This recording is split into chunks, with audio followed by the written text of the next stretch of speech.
1.78 ये फिगर है। इसमें कंस्ट्रेंट की कंडीशन का एप्लीकेशन है, बाकी लॉज ऑफ मोशन का।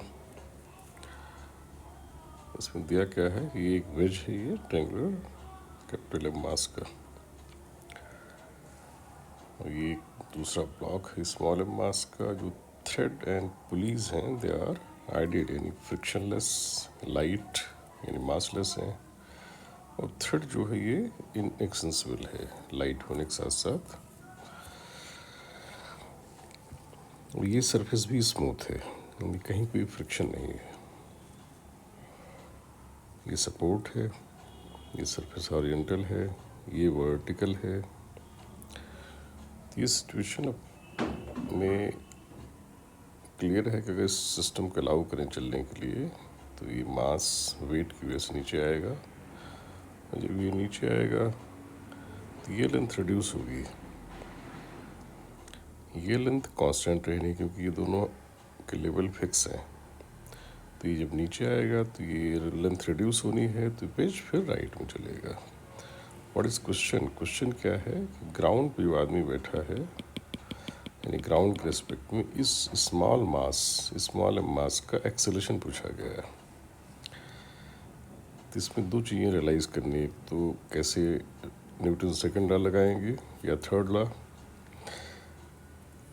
और फिर इसमें जो कंस्ट्रेन है, कंस्ट्रेन क्या है कि ये ब्लॉक इसके कांटेक्ट में रहता है और स्ट्रिंग की लेंथ कांस्टेंट रहनी, ये सबसे बड़ा कंस्ट्रेन यानी कंडीशन है।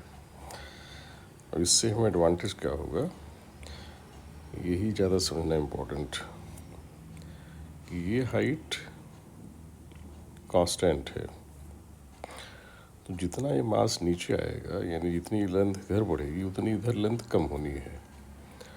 और पुली इस वेज से डायरेक्टली कनेक्टेड है, तो जितना ये लेंथ कम होगी यानी पुली इतना राइट में जाएगी, उतना ही वेज राइट में जाएगा। तो क्लियर हो गया, जितना मास नीचे आएगा उतना पुली राइट में जाएगी, उतना वेज भी राइट में जाएगा। तो वी कैन से कि वेज का जो राइटवर्ड एक्सेलेरेशन है वही इस मास का डाउनवर्ड एक्सेलेरेशन है, राइट।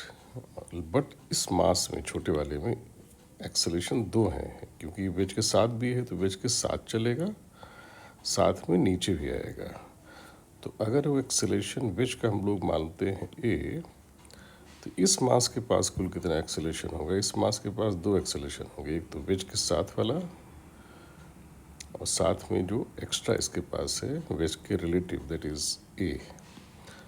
तो नेट इसके पास ये दोनों हो जाएंगे। तो ग्राउंड पर बैठा आदमी इस मास को कुछ इधर एक्सेलेरेट होता हुआ फील करेगा, तो ये मास इधर भी जाएगा और नीचे भी आएगा। तो इस मास का एक्सेलेरेशन कुछ ऐसे होगा, यू कैन फील इट।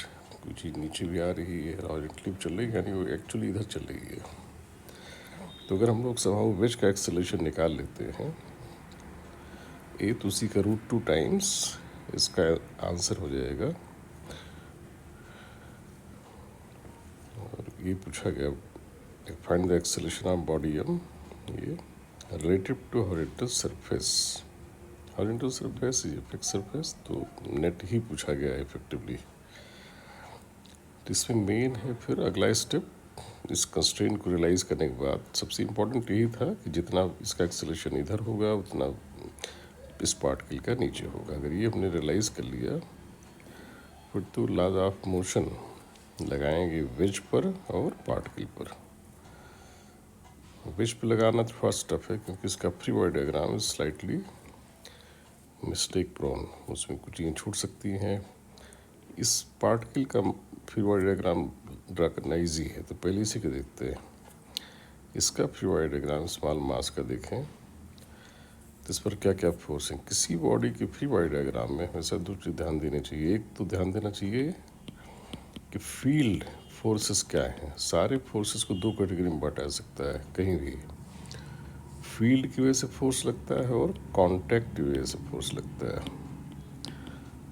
तो जिससे फ्री बॉडी डायग्राम बनाना हो, always think of two kind of forces only, इससे सारे फोर्सेस कवर हो जाएंगे।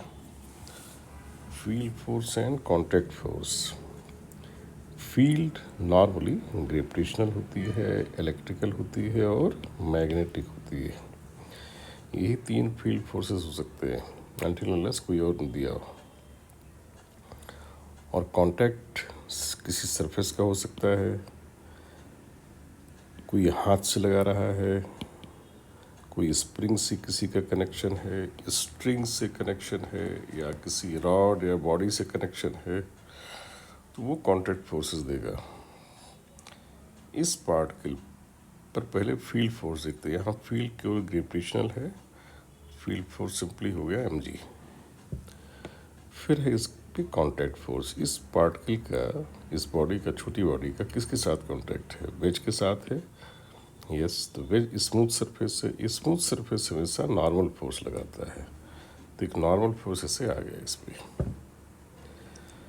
और इसी का कांटेक्ट रस्सी से है, स्ट्रिंग। तो रस्सी, किसी को भी रस्सी हमेशा खींच सकती है, प्रेस नहीं कर सकती। तो अगर रस्सी इसको खींचेगी, भले वो ऊपर न ले जा पाए ड्यू टू वेट, तो उसका फोर्स टेंशन होगा, और टेंशन हमेशा अवे दिखाएंगे। तो ये दोनों हो गए कांटेक्ट फोर्स, ये हो गया फील्ड फोर्स। अब है वेज। वेज के ऊपर फोर्स दिखाना स्लाइटली कॉम्प्लिकेटेड है, तो उसी स्टाइल में सोचते हैं। पहले फील्ड फोर्स, तो फील्ड फोर्स तो बस एक है, फील्ड वेट। दो उसका यहाँ पे यूज़ नहीं होना है, इसलिए उसको मार्क ज़्यादा नहीं करते, क्योंकि मोशन इसका हॉरिजॉन्टल होना है, तो हॉरिजॉन्टल फोर्सेस में ही इंटरेस्ट लेंगे अनटिल अनलेस की फ्रिक्शन की ज़रूरत हो। फिर इसका कांटेक्ट देखते हैं, वही टफ पार्ट है। ग्राउंड से कांटेक्ट है, ग्राउंड स्मूथ है तो वर्टिकल लगा देगा। और इसका कांटेक्ट कहाँ से? और इसका कांटेक्ट है इस पार्टिकल से। पार्टिकल और इसका कांटेक्ट इस फ्रिक्शनलेस है, स्मूथ है, तो स्मूथ सरफेस इज नॉर्मल। तो जो वेज ने पार्टिकल पे लगाया था, न्यूटन थर्ड लॉ से उतना ही पार्टिकल वेज पे लगा देगा। तो ये दोनों कॉमन हो गए। अब इसी वेज का कांटेक्ट इस पुली से और यहाँ इस रस्सी से है। थ्रू मतलब रस्सी का थ्रू पुली है ये रस्सी नहीं, बल्कि ये रिजिड सपोर्ट है रस्सी। तो ये दोनों हैं, तो हम कह सकते हैं इसका कांटेक्ट यहाँ पुली से है, यहाँ भी पुली से है। और मासलेस पुली, फ्रिक्शनलेस पुली, इसमें एक ऐसी खास प्रॉपर्टी होती है जो लाइट पुली, मासलेस पुली, आइडियल पुली के हैं, वो जिसके कांटेक्ट में होगी उस पर अपना सारा फोर्स ट्रांसफ़र कर देती है। तो इस पुली पर जो ही फोर्स कोई लगाने वाला है वही फोर्स वेज पे आ जाएगा। तो पुली पे इस पे ध्यान दें, तो पुली पर ऐसे फोर्स आ रहा है, टी टी दोनों तरफ रस्सी से, ये टुकड़ा और ये पार्ट टी टी लगाएगा, तो वो T T downward force exactly wedge पे लगा देना चाहिए हमें। ये दोनों हमने वेज पे लगा दिया। ये पार्ट इम्पोर्टेंट है समझना। और उसके वैसे इसका यूज़ यहाँ में नहीं आएगा क्योंकि वर्टिकल फोर्स है। और ये जो पुली है इस पर भी दो फोर्स है, टी ऊपर जाएगा, रस्सी हमेशा पुली पे दिखाएंगे तो ऊपर दिखाएंगे, पुली पे दिखाएंगे तो खींचने वाला हो। किसी भी रस्सी का फोर्स जिस पे दिखाना हो हमेशा पुलिंग नेचर का दिखाना चाहिए, खींचने वाली टेंडेंसी का। रस्सी किसी को केवल खींच सकती है।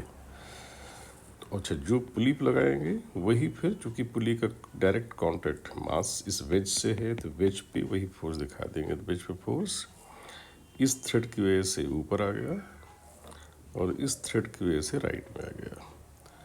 तो कांटेक्ट, यहाँ कांटेक्ट, यहाँ कांटेक्ट, यहाँ कांटेक्ट, यहाँ कांटेक्ट, ये सारे कांटेक्ट फोर्स हो गए। ये हो गया फील्ड फोर्स। अब इसमें रिलेवेंट फोर्स केवल ये दो हैं, इसमें कंफ्यूज नहीं होना। रिलेवेंट फोर्स केवल ये दो हैं। वेज का हमने राइट में एक्सेलरेशन अगर ए माना है तो I can apply Newton second law in horizontal direction right में।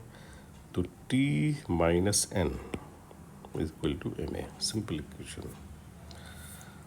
और ऐसे ही इस जो छोटा पार्टिकल है, मैंने ये रियलाइज़ किया था कंस्ट्रेंट से कि वेज का जितना राइट में एक्सेलरेशन होगा उतना ही पार्टिकल का डाउनवर्ड होगा। जो सिंबल ए का यहाँ है वही इसका डाउनवर्ड मानते हुए, तो इसमें दो एक्सप्रेशन दिखा सकते हैं, हॉरिजॉन्टल एंड वर्टिकल, दोनों ए।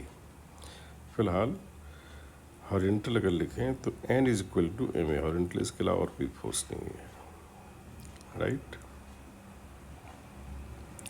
अब वर्टिकल इक्वेशन जब लगाएंगे इस पर, तो M G downward force, T upward, T ऐसा क्यों आया था मैंने समझा दिया था, टी यहाँ है लगाने के लिए thread, is equal to M, वही ए जो हॉरिजॉन्टल है वही डाउनवर्ड है।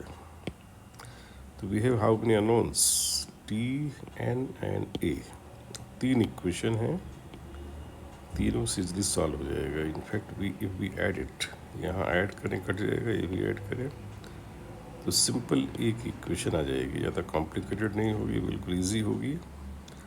और मुझे लगता है ए की वैल्यू आ जाएगी एम जी अपॉन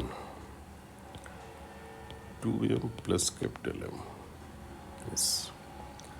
और जब ए निकल गया तो ए रूट टू इस पार्टिकल का नेट एक्सेलरेशन होता है, जैसे बताया था पहले कि ए नीचे है, ए इधर भी है, तो नेट इसका हो जाएगा ए रूट टू। ये क्या आया अभी बता दिया मैंने, M G upon 2m plus capital M, and A root two will be the answer.